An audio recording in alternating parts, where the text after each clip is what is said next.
ուրի մասերը, այլ դրանք պարզապես հասցրել է դատախազություն։ Կապից, դա է հայեցողական միացության իրացում։ Թող բարձր դատարանը գնան, արդյոք դա է այն մոտեցումը, որը կենտրոնական ընտրական հանձնաժողովը պետք է իրացնի և ընտրական գործընթացի կարևորագույն նախընտրական կարգախոսի շրջանակներում ներկայացնում է կոնկրետ դիմում, կոնկրետ բողոք վարչական ռեսուրսի չարաշահման։ Մենք դրանց վերաբերյալ ներկայացնում վարչական դատարան համապատասխան հայցք։ Վարչական դատարանը ստեղծության արձանագրել, որ հայեցողական իրազեկություն ունի կենտրոնական ընտրական հանձնաժողովը, պայմանականորեն նախազգուշացում կիրառելու, թե իրավասու մարմնին հասցեագրելու, որևէ մեկ դեպքում այդ դատական ակտերը հասանելի են այն բարձր դատարանին, որևէ մեկ դեպքով չի շղթել վարչական ռեսուրսի չարաշահման մակարդակ։ Ավելին, վարչական դատարանի դատավորներից մեկը նույնիսկ ուղիղ արձանագրել է, որ այնտեղ տեսնում է քրեական արարքի էլեմենտներ, եւ այդ իմաստով արդարացրել է վարչական դատարանը ԿԸՀ-ի կողմից դատախազությանը հասցրել։ Ապատասխան հայց էր։ Վարչական դատարանը ըստ էության արձանագրելով, որ հայեցողական լիազորություն ունի կենտրոնական ընտրական հանձնաժողովը, պայմանականորեն նախազգուշացում կիրառելու, թե իրավասու մարմնին հասցեագրելու, որևէ մեկ դեպքում այդ դատական ակտերը հասանելի են նաև բարձր դատարանին, որևէ մեկ դեպքով չի ժխտել վարչական ռեսուրսի չարաշահման հանգամանքը։ Ավելին, վարչական դատարանի դատավորներից մեկը նույնիսկ ուղիղ արձանագրել է, որ այնտեղ տեսնում է քրեաիրավական արարքի էլեմենտները եւ այդ իմաստով արդարացրել է վարչական դատարանը ԿԸՀ-ի կողմից դատախազությանը հասցեագրելը մեր դիմում։ Բոլոր դեպքերում կրկին ուզում եմ արձանագրել, որ այս հարցին գնահատական պետք է տա բարձր դատարանը, արդյոք կենտրոնական ընտրական հանձնաժողովը կատարել է իր սահմանադրությամբ նախատեսված առաքելությունը, թե ոչ։ Այս ընտրությունները բարձր դատարան ուղեկցվել են նաև ակնհայտ ատելության խոսքի տարածմամբ։ Ատելության խոսքի թիվ 1 տարածողը կրկին հանդիսացել է քաղաքացիական պայմանագրի նախընտրական ցուցակի առաջին համարը հանդիսացող պատգամավորի թեկնածուն, այնպես ինչպես դա տեղի էր ունեցել 2021 թվականին։ Եվ այստեղ նաև կարևոր է արձանագրելը, որ միգուցե սահմանադրական դատարանը կարող էր դեռևս 2021 թվականին ավելի կանխարգելող դիրքորոշում արտահայտել։ Ինչևէ, ատելության խոսքի տարածման վերաբերյալ հանգամանքները փոխանցել էին կենտրոնական ընտրական հանձնաժողովին։ Այդ դեպքով իդեպ նիստ նշանակվեց, վարչարարության տեսանկյունից անհրաժեշտ գործողությունները կատարվեցին, բայց կենտրոնական ընտրական հանձնաժողովը, ես չեմ ուզում կրկնել այդ բառամթերքը, իսկապես հարգելով թե սահմանադրական դատարանին ընդհանուր առմամբ, ինքս հատուկ վերաբերմունք ունեմ այս կառույցի նկատմամբ, նաև իհարկե հարգելով մեր հայրենակիցներին, ովքեր հետևում են մեզ, չեմ ուզում բառացիորեն կրկնել այդ արտահայտությունները։ Բայց կենտրոնական ընտրական հանձնաժողովը օրինակ ուներ այն դիրքորոշումը, որ այստեղ որևէ խնդիր չկա եւ այդ արտահայտություններով թող շարունակվի նախընտրական քարոզարշավը։ Մեր կողմից ներկայացվեց բողոք վարչական դատարան։ Այնպես ստացվեց, որ վարչական դատարանը չհամաձայնվեց կենտրոնական ընտրական հանձնաժողովի դիրքորոշման հետ, մասնավորապես արձանագրելով, որ նախընտրական քարոզչության ընթացքում օգտագործված արտահայտությունները դուրս են քաղաքական քննադատության եւ ընդունելի քաղաքական բանավեճի սահմաններից։ Դրանք օբյեկտիվորեն կարող են ընկալվել այլ համատեքստում, քան ամրագրված է պատասխանողի որոշմամբ։ Պատասխանողը գտնում էր, որ բոլոր դեպքերում կարող է նաև այդպիսի արտահայտությունները լինեն X կամ անհասկանալի մի համատեքստում։ Եվ իհարկե նաև արձանագրվել էր, որ սահմանադրական դատարանի 1606 որոշմամբ ամրագրված չափանիշների համաձայն նման խոսույթը համատեղելի չէ ազատ, խաղաղ եւ առողջ ընտրական միջավայրի հետ։ Հիմա ես ուզում եմ հարց բարձրացնել բարձր դատարան։ Եթե չլիներ այս խոսույթը, կարող է ընտրությունների արդյունքները այլ լինեին։ Կատարում եմ պնդում, միանշանակ այո։ Ի վերջո, երբ մենք խոսում էինք դատավորներից մեկի մասնակցության անհնարինության մասին, բարձր դատարանի դատավորը ուղիղ արձանագրեց, որ սահմանադրական դատարանի դատավորները ևս հասարակության մասն են։ Եվ շատ ճիշտ արձանագրում էր դա։ Հիմա արդյոք բարձր դատարանի դատավորները լինելով հասարակության ներկայացուցիչ նման խոսույթը համատեղելի չէ ազատ, խաղաղ եւ առողջ ընտրական միջավայրի հետ։ Հիմա ես ուզում եմ հարց բարձրացնել բարձր դատարան։ Եթե չլիներ այս խոսույթը, կարող է ընտրությունների արդյունքները այլ լինեին։ Կատարում եմ պնդում, միանշանակ այո։ Ի վերջո,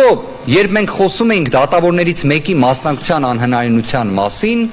բարձր դատարանի դատավորը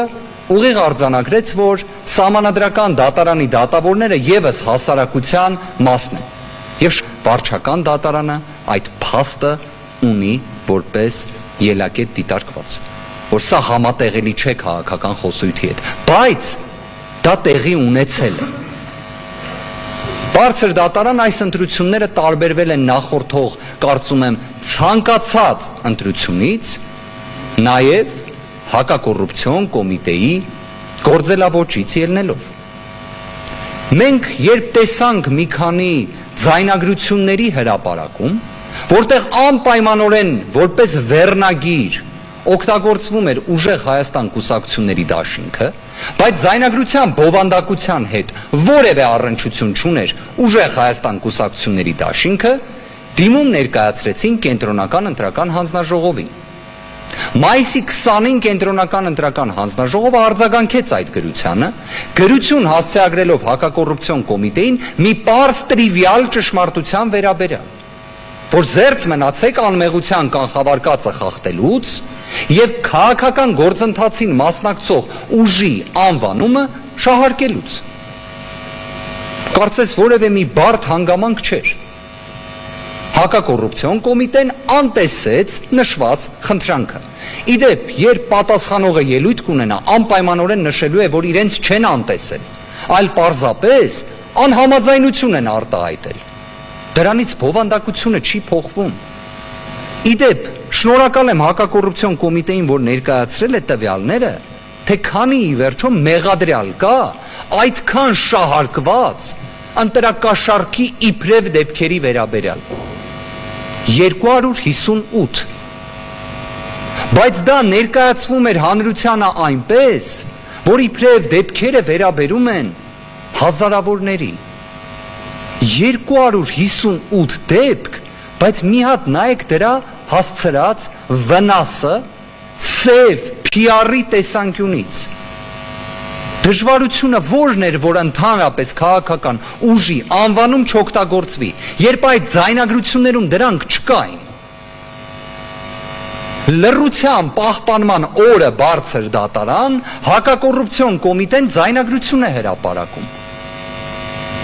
որտեղ այդ ձայնագրության մեջ մեր քաղաքական ուժի падգամավորի տեխնացուի մասին խոսում են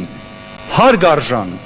որևէ մի բացասական իմաստով մի ընկալեք, կանայք, իրենց տանը, եւ դա հրապարակվում է հակակոռուպցիոն կոմիտեի կողմից լռության պահպանման օրը, որ օրինակ մեր գործընկերը եթե հակադարձեր դրան, պետք է ենթարկվեր պատասխանատվության պատասխանողի կողմից։ Սա է արդյոք ընտրությունների հավասարության եւ ազատության միջավայրը։ Արդյոք ընտրության հավասարության եւ ազատության միջավայրն է, երբ ուժեղ Հայաստան կուսակցության նախագահը ամբողջ ընթացքում պետք է գտնվեր տնային կալանքի պայմաններում։ Ես չեմ ակնկալում, որ բարձր դատարանը գնահատի պայմանականորեն հակակոռուպցիոն դատարանի դատավոր պարոն Դոլմազյանի դատական ակտը։ Ոչ, բայց բարձր դատարանը կարող է գնահատել ընդհանուր միջավայրը եւ պայմանները, թե որտեղ են եւ ինչ ձև են տեղի ունեցել ընտրությունները։ Սամվել Կարապետյանը ամբողջ նախընտրական քարոզարշավի ընթացքում տնից դուրս գալու հնարավորություն չի ունեցել։ Հիմա հարց բարձր դատարան, իսկ եթե ունենար, դա ազդեցություն կունենար ընտրության արդյունքների վրա։ Կարծում եմ այն փաստը, որ նույնիսկ սույն գործով երրորդ անձ ներգրավված ուժը Սամվել Կարապետյան անձնանունի դեմ ընտրական օրենսգրքի փոփոխություն է նախաձեռնել, կարելի է կռահել, որ այո կունենար։ Այս նախընտրական գործընթացում ամենից շատ շարքվող եզրույթներից մեկն էլ նա էր, որ կարող են լինել արտաքին միջամտություններ։ Օրինակ բարձր դատարանի դատավորներից մեկը նույնիսկ առաջարկում էր արտաքին հետախուզության ծառայությանը հարակից պատասխանող ներգրավել։ Հետաքրքիր է, իսկ որևէ մեկը գնահատական տվել է այն հանգամանքին, թե ինչ ազդեցություն է ունեցել ընտրությունների արդյունքների վրա այն փաստը, որ մի շարք երկրների բարձրաստիճան պաշտոնյաներ, ինչպես օրինակ Ամերիկայի Միացյալ Նահանգների կամ Ֆրանսիայի, հրապարակավ աջակցել են հավասարության պայմաններում իբրև մրցակցող ուժերից մեկի պատգամավորի թեկնածուին։ Սա ազդեցություն ունեցել է ընտրական գործընթացի վրա, թե ոչ։ Սա էական ազդեցություն ունեցել է, թե ոչ։ Պատասխանը ակնհայտ է, որ այո։ Բարձր դատարան, ըստ էության մենք այսպես ներկայացնում էինք նախքան քվեարկության օրը մի շարք ընտրախախտումների մասին մեր հակիրճ հիմնավորումները, բայց հիմա անդրադառնանք հենց քվեարկության օրվան։ Քվեարկության օրը վարչական ռեսուրսի դիրքերից հանդես գալը կրկին եղել է ակնհայտ։ Մի կարևոր հանգամանք կա, այն չէր էլ կարող չլինել, որովհետև քաղաքացիական պայմանագիր կուսակցության նախընտրական ցուցակի 90%-ը պաշտոնյաներ են։ Իդեպ սրա մասին արձանագրվել է նաև ԵԱԿ ժմիգի դիտորդական առաքելության կողմից։ Պարզ է, եթե 90%-ը ցուցակի պետական պաշտոնյաներ են, ոնց կարող է վարչական ռեսուրսի չարաշահման բացառում լինել։ Չի կարող լինել։ Ընդհանրապես նաև այդ մեկնաբանությունը նախկինում Սահմանադրական դատարանին ներկայացվել էր, որ եթե մի նախընտրական ցուցակ բաղկացած է պաշտոնյաներից, այն արդեն խնդիր ունի վարչական ռեսուրսի չարաշահման կամ թույլատրելիության տեսանկյունից։ Բայց կոնկրետ այս դեպքում նաև իդեպ, պարզապես ուզում եմ սա շեշտադրել, մայիսի 28-ին քաղաքացիական պայմանագիր կուսակցության պատգամավորի թեկնածուն մեկ ակնթարթում կրկին հանդես է գալիս որպես վարչապետ։ Ասուլիս է տալիս կառավարության շենքում։ Ասուլիսի ընթացքում թիրախավորում է քաղաքական հակառակորդներին։ Սա ազդեցություն թողում է ընտրության արդյունքների վրա, թե ոչ։ Մենք ձևական կողմը չենք նայում, թե ընտրական օրենսգրքի տեսանկյունից արդյոք կարող է վերադառնալ արձակուրդից, թե ոչ։ Ազդեցություն թողնում է, թե ոչ։ Սահմանադրության 7-րդ հոդվածի տեսանկյունից համապատասխանող է, թե ոչ։ Գալով քվեարկության օրվան, բարձր դատարանին ներկայացրել են, կարծես նաև դրա վերաբերյալ ընթացք էլ տրվել է, որ ունենք այնպիսի մի իրավիճակ, որ շուրջ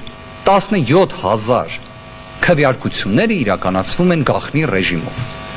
21 թվականի հետ համեմատության մեջ այս թիվը էապես աճել է։ Ունենք շուրջ 80,000 այսպես կոչված չաշխատող անձնագրեր։ Լավ, այդ չաշխատող անձնագրերը լինեին 100-ը, լինեին 1000-ը, լավ լինեին 2000-ը։ Բայց ինչի են 80,000։ Այս հարցը իսկապես առաջ է գալիս։ Կամ այդ գաղտնի ցուցակների նկատմամբ վերահսկողությունը ինչպես պետք է իրականացվի։ Մենք ոնց պետք է խոսանք այս ընտրությունների սահմանադրականության մասին, երբ արդեն նման խնդիրները գոյություն ունեն։ Իդեպ ինչի գոյություն ունեն։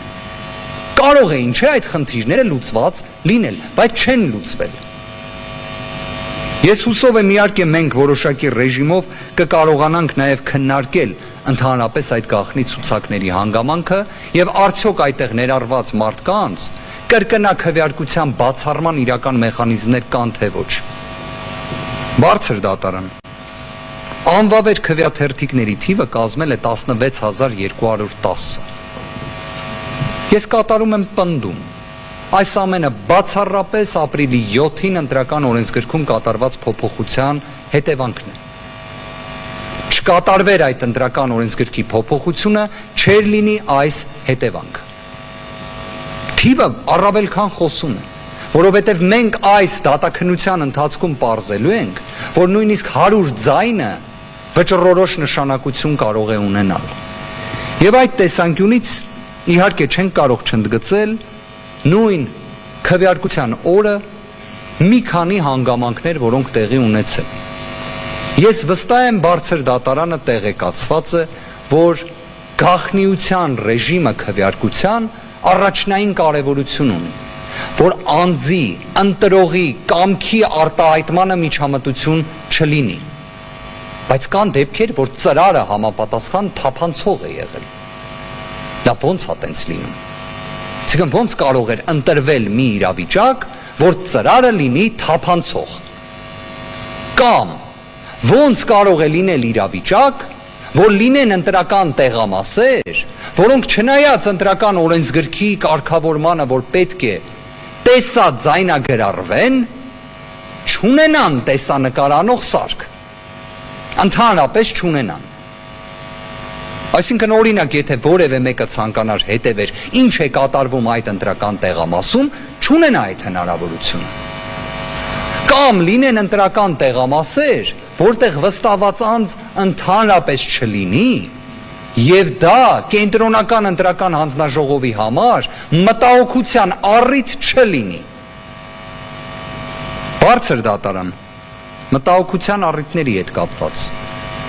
Կենտրոնական ընտրական հանձնաժողովը այս ընտրությունների ժամանակ իրացրեց մի լիազորություն, որը գտնում ենք, որ իրենք չունեն, բայց իրացրել են։ Երկու ասպեկտով էլ դիտարկենք հարցը։ Ասպեկտ առաջին.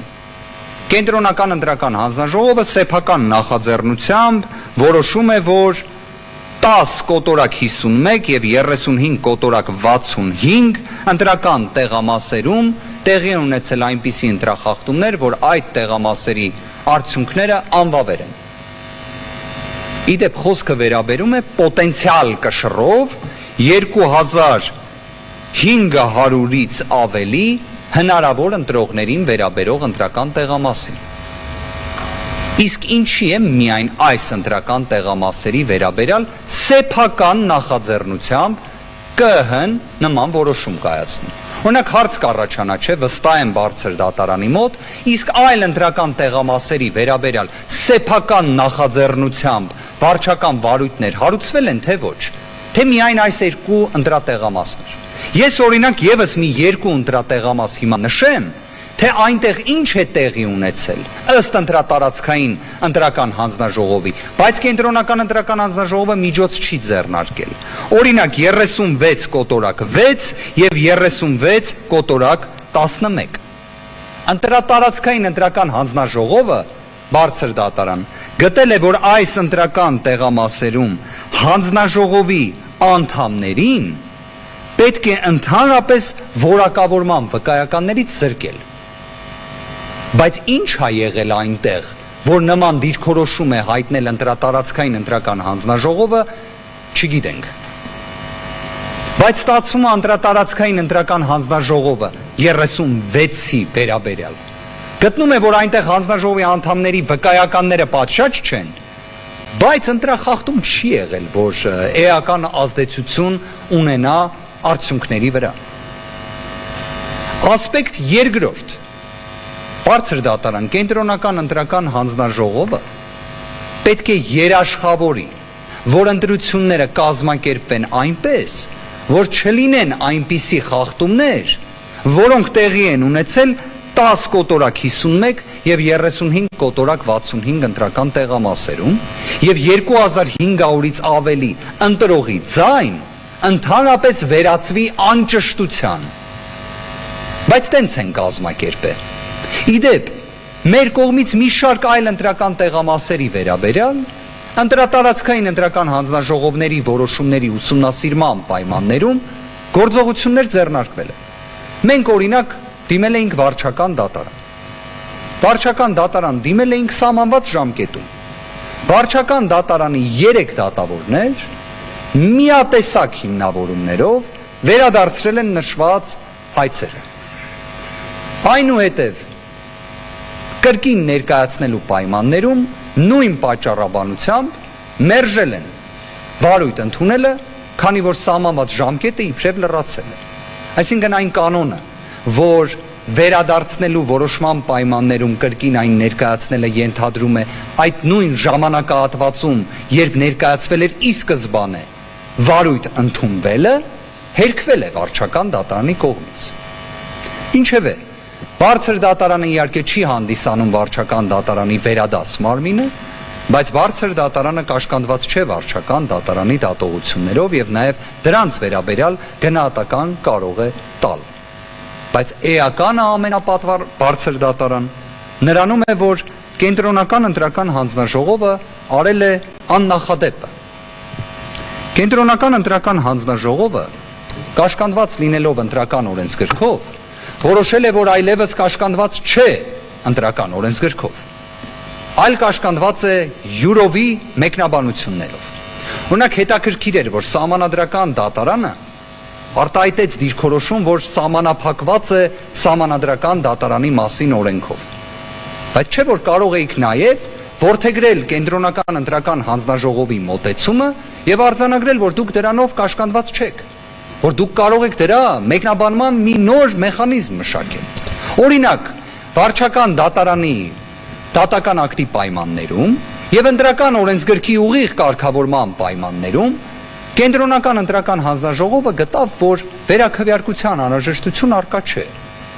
Այս երկու ընտրական տեղամասերը պայմանականորեն ընդգծում են։ Հետագայում տարածեց պարզաբանում, որ այդ անհրաժեշտությունը չկա, որովհետև եթե դա լինի, դա կվերածվի տակտիկական քվեարկության։ Ինչի կա ընտրական օրենսգիրք, այսինքն երբ կարելի է կենտրոնական ընտրական հանձնաժողովի պես ամենը մեկնաբանել։ Ստացվում է կենտրոնական ընտրական հանձնաժողովը մի կողմից յուրովի մեկնաբանեց ընտրական օրենսգիրքը, ստանձնելով լիազորություն անվավեր ճանաչելու ընտրական տեղամասի արդյունքները, բայց չսահմանափակվեց դրանով, այնուհետև շարունակեց եւ որոշեց, որ վերաքվեարկություն էլ անելու անհրաժեշտություն չկա, որտեղ իրենք այդպես են գտնում, որտեղ անելու դեպքում դա կլինի տակտիկական քվեարկություն։ Բարձր դատարան այս ընտրությունները թե սկզբնական փետրվարի 7-ին հաջորդող ժամանակահատվածում, թե նախընտրական քարոզարշավի ընթացքում, թե քվեարկության օրը, թե դրան հաջորդող ժամանակահատվածում իսկապես տարբերվում են, որովհետև այս ողջ շղթայի մեջ մի բան միշտ տեղի ունեցել է։ Դա ընտրախախտումն է, դա հիմնարար ընտրախախտումներն են, դա հավասարությունը եւ օրինականությունը խաթարող ընտրախախտումներն են։ Սա ազատ միջավայրում տեղի չունեցած ընտրություններ են,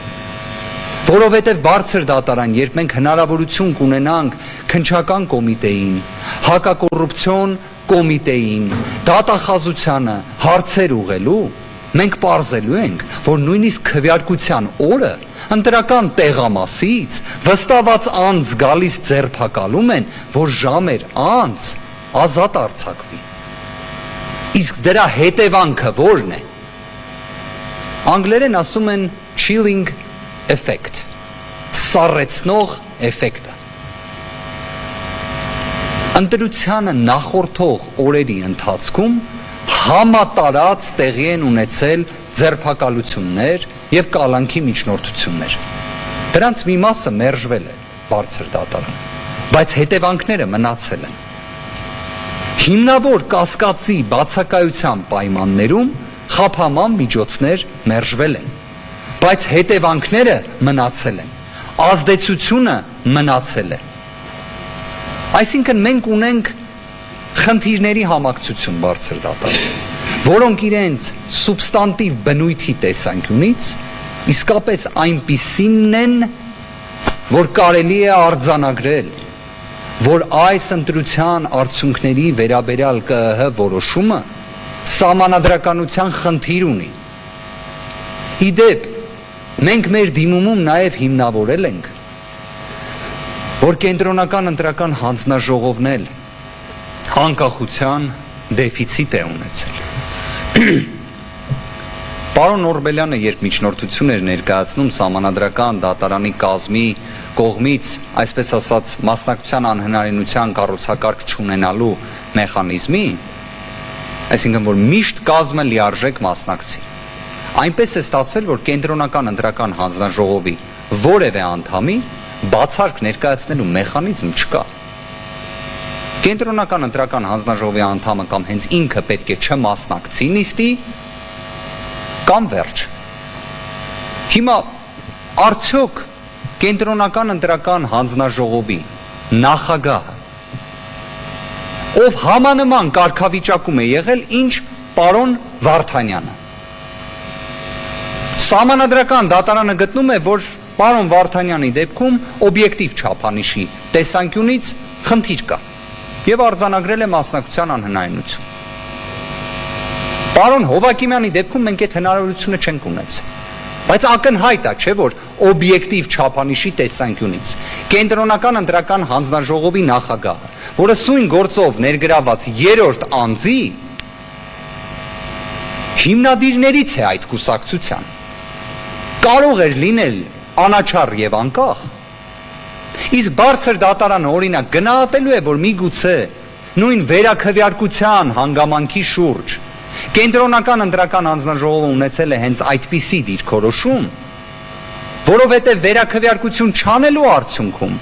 մենք ունենում ենք հերթական իրավիճակը, երբ քաղաքական ուժերից մեկը ունենում է ազգային ժողովում 3/5 մանդատների։ Կարող է դա որպես գործոն ազդեցություն ունեցել է, ոչ թե կարող է դա ակնհայտ է։ Հակառակ դեպքում ստացվում է այլ մի նպատակ, որը երևի թե զերծ մնանք մեկնաբանելուց։ Բարձր դատարան։ Ընտրությունները այո պետք է լինեն հավասար եւ ազատ։ Ընտրությունների հավասարությունը եւ ազատությունը երաշխավորված է լինում, երբ վարչական ռեսուրս չի չարաշահվում, երբ ատելության խոսք չի տարածվում, երբ քրեաիրավական եւ քրեադատավարական կառուցակարգերը որպես զենք քաղաքական հակառակորդների դեմ չեն օգտագործվում։ Հետաքրքիր հանգամանք է իսկապես։ Թող յուրաքանչյուր մեր հայրենակից իր հետևությունը կատարի։ Հակակոռուպցիոն կոմիտեն տրամադրում է տեղեկանք, ըստ որի քաղաքացիական պայմանագիր կուսակցության վերաբերյալ, անդամի վերաբերյալ, աջակցի վերաբերյալ, համակրի վերաբերյալ քրեական վարույթի թիվը կազմում է 0։ Քննչական կոմիտեն տարբերվել է հակակոռուպցիոն կոմիտեից, արձանագրել է, որ կա քաղաքացիական պայմանագրի վերաբերյալ մեկ քրեական վարույթ։ Անկեղծորեն բարձր դատարան, ես հույս ունեմ, որ ի վերջո նաև ներքին համոզմունքի տիրույթում այս հանգամանքին դուք ուշադրություն կդարձնեք։ Եվ կդարձնեք ինչ իմաստով։ Ճիշտ են ասում, օրինակ քաղաքացիական պայմանագիր կուսակցության անդամի ատելության խոսք տարածելու վերաբերյալ իմ կողմից նաև հենց հաղորդում ներկայացվել էր նաև գլխավոր դատախազին։ Նշված դեպքի վերաբերյալ օրինակ արձանագրվեց, որ ատելության խոսքի կամ քրեական օրենսգրքով նախատեսված որևէ այլ հանցակազմի տարեր չկան։ Այսինքն նույնիսկ ամենացածր ապացուցման շեմը քրեական վարույթ նախաձեռնելու այդ դրվագով գտան, որ չի հաղթահարվում։ Իհարկե նշված որոշումը բողոքարկել ենք, իհարկե համոզված ենք, որ դատախազության կողմից այն մերժվելու է։ Եվ հետագայում կտանենք դատարան նշվածը, եւ այնտեղ էլ հեռանկար չի ունենա, որովհետև սա է եղել ընտրական գործընթացի հավաքական մթնոլորտն ու միջավայրը, որ պետք է ուժեղ Հայաստան կուսակցության առաջնորդը լինի տնային կալանքի պայմաններում, անձնանուն չպետք է կարողանանք օգտագործել, քվեարկության օրը պետք է լինեն թափանցող ծրարներ։ Սա է իրավիճակը։ Այնուհետև պետք է ունենանք կենտրոնական ընտրական հանձնաժողովի մի շատ չակերտներում նորարական մոտեցումներ։ Եվ ընդհանրապես, սա իհարկե կրկին ներքին համոզմունքի տիրույթում եմ ցանկանում բարձրաձայնել, բայց ի վերջո, երբ ընտրական գործընթացը դեռևս քվեաթերթիկների հաշվարկման փուլում է գտնվում, երբ դեռևս տվյալներ որպես այդպիսին հավաքական հասանելի չեն, որքանով է միջազգային ընտրական չափանիշներին, նույն օրինակ Վենետիկի հանձնաժողովի ներկայացրած կարծիքների տեսանկյունից, որքանով է ողջամիտ, որ գործադիր իշխանության ղեկավարի պաշտոնը զբաղեցնող միաժամանակ քաղաքացիական պայմանագիր կուսակցության նախընտրական ցուցակը գլխավորող անձը հանդես է գալիս ասուլիսով եւ արձանագրում է, որ իրենք հաղթել են ընտրություններում։ Եվ երբ լրագրողը հարց է հնչեցնում, իսկ քանի տոկոս է այդ ձայները կազմում, դրան պատասխան չի հնչում, որտեղ չեր էլ կարող, չէ, հնչել, բայց նման գնահատական արդեն տրվում է։ Իսկապես ինձ շատ հետաքրքիր կլիներ լսելու այն իրավապաշտպանների կարծիքը, որոնք նման իրավիճակի եթե ականատես լինեին տարիներ առաջ, ինչ արձագանք էին տալու, ինչ գնահատական էին հնչեցնելու, երբ իշխանական դիրքից հանդես գալով նման վարքագիծ դրսևորվեր։ Ես բացատրությունների ներկայացման շրջանակներում բոլոր դեպքերում ստիպված եմ կրկին անդրադառնալ սահմանադրական դատարանի կազմի լեգիտիմության հարցին հետևյալ ասպեկտով։ Եթե ընտրությունները ունեցել են հավասարության ու ազատության նման ֆունդամենտալ խնդիրներ, նման անհամատեղելիություն սահմանադրության 7-րդ հոդվածի հետ, նման զանգվածային եւ կազմակերպված բնույթի ընտրախախտումներ, այդ թվում նաեւ իրավապահ մարմինների գործունեության տեսանկյունից, դատական համակարգի գործողությունների, բնական է սահմանադրական դատարանը նաեւ անմասն չի կարող մնալ այդ ամենից, կանխավարկածը կարող է լինել այդպիսինը։ Կարող է արդյոք սահմանադրական դատարանը իսկապես այս դատաքննությունը իրականացնել անկախության պայմաններում։ Ընթացակարգային տեսանկյունից վստահ եմ այդպես կլինի։ Բովանդակային առումով արդեն երևի թե ամփոփիչ խոսքի հենց փուլում անդրադարձ կկատարեմ։ Բայց բարձր դատարան մարդկայնորեն ուզում եմ մի հանգամանք ուղղակի նշել։ Մենք այսօր մեկնարկում ենք դատաքննությունը, որի շրջանակներում կարծես 7 ուժերներ ներկայացրել են ընտրության արդյունքների վերաբերյալ հստակ դիրքորոշում, որ անվավեր ճանաչվեն դրանք, որ կենտրոնական ընտրական հանձնաժողովի որոշումը անվավեր ճանաչվի, որ ընտրության արդյունքները լինեն անվավեր դրանից բխող հետևանքներով։ Բայց այնպես է ստացվել, որ օրինակ սույն գործով երրորդ անձ ներգրավված քաղաքական ուժը արդեն իսկ իբրև 9-րդ գումարման ազգային ժողովի կազմավորման շուրջ որոշումներ է կայացնում։ Դա նույնն է, որ օրինակ մենք ներկայացրած լինելով դիմում սահմանադրական դատարանին, չսպասելով սահմանադրական դատարանի որոշմանը, օրինակ խոսեինք, որ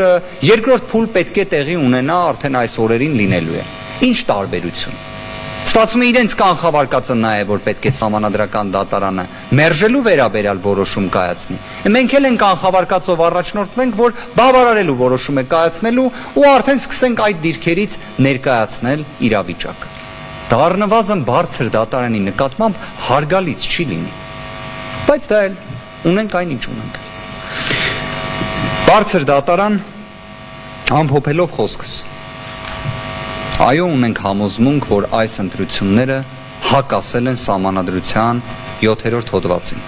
Ընտրախախտումների համակցությունը հենց այդպիսինն է։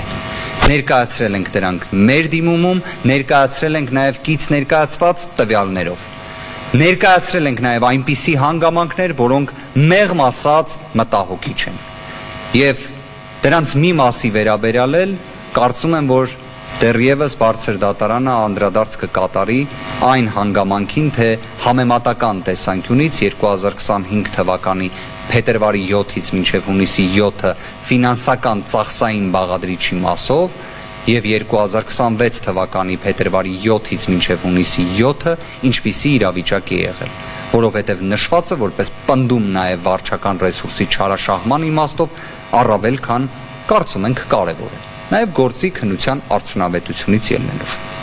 Հետևաբար բարձր դատարան այս պայմաններում առկա են բոլոր հիմքերը, որ կենտրոնական ընտրական հանձնաժողովի հունիսի 14-ի 259A որոշումը անվավեր ճանաչվի եւ անվավեր ճանաչվեն ընտրությունների արդյունքները կամ մեր կողմից դիմումում ձևակերպել է հետեւյալ կերպ անվավեր ճանաչվեն ընտրությունների արդյունքները եւ սահմանվի մանդատների պաշտման նոր կարգ կամ բարձր դատարան նշանակվեն ընտրությունների երկրորդ փուլ գտնում ենք որ բոլոր այս հնարավոր տարբերակները որը նախատեսված է բարձր դատարանի համար կարող են այս գործի շրջանակներում իրացվել իսկապես այդ առումով էլ իրավիճակը բացառիկ է Շնորհակալություն պարոն Վարդանյան Միասնության թևեր կուսակցություն ներկայացին խնդրում եմ մոտենալ խոսափողին եւ հանդես գալ բացատրություններ տալ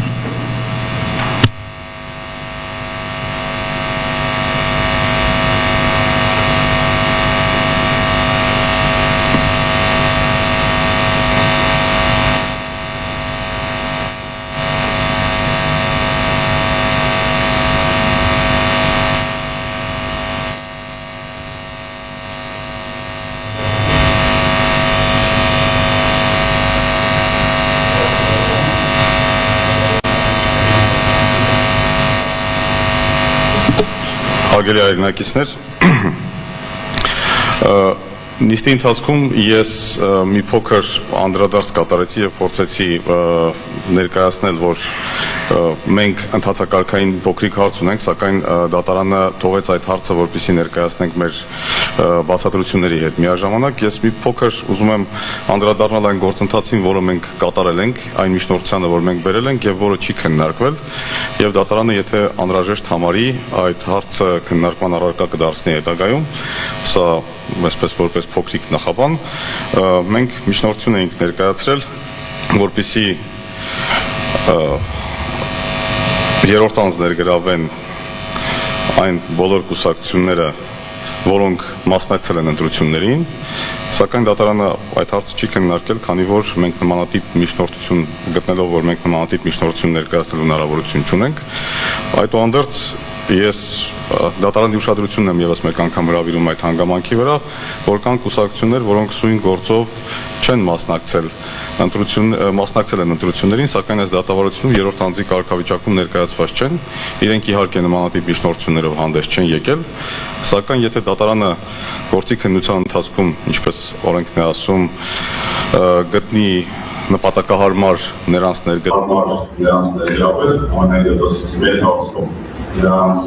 իրավունքների ուշադրություն ցանկալի